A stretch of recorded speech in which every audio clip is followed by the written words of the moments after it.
종교개혁자 칼빈의 말과 같이 우리는 전적으로 타락하고 부패해서 하나님의 선을 행할 능력이 없다는 거죠. 그래서 우리는 결단하고 의지적으로 바르게 살려고 그래요. 아니, 주일날은 분명 내가 그냥 주님을 위해서 뭔가를 하고 믿음으로 살아야지라고 하는데 또 넘어지고 또 실수하고 또 범죄할 수밖에 없는 게, 그게 어쩔 수 없는 우리 인간의 모습입니다. 하지만 하나님께서는 우리를 사랑하셔서 우리의 죄악을 예수 그리스도에게 담당시키셨다. 자, 이게 대속이고 이게 복음입니다. 기원전 7세기 고대 그리스의 자리우커스 왕은 유럽 최초의 성문법을 만든 그런 사람이기도 합니다.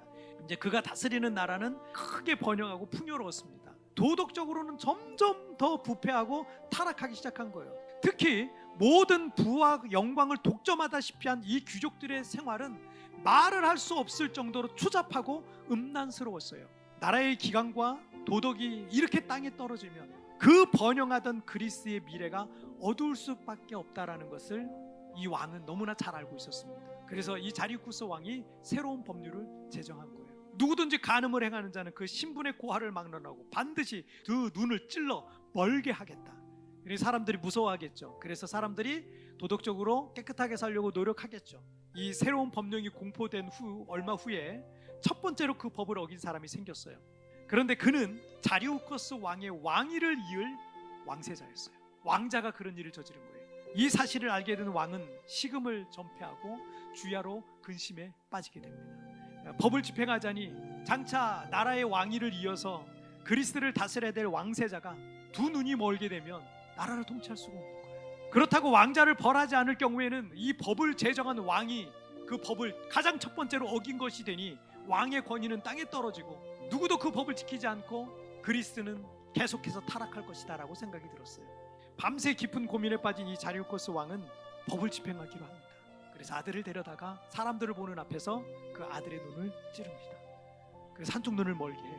그리고 칼을 가져다가 본인이 자기의 한쪽 눈을 찔러 멀게 합니다.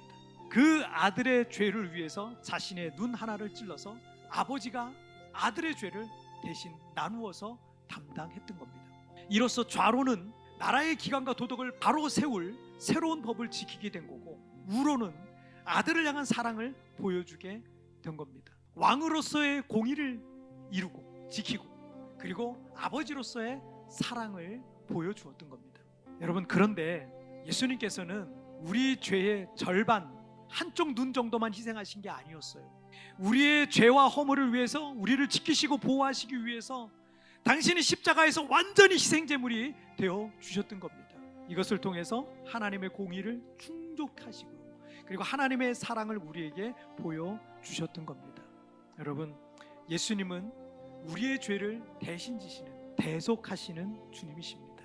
이것이 예수님께서 땅에 오신 이유였던 겁니다. I don't know, I stole from it.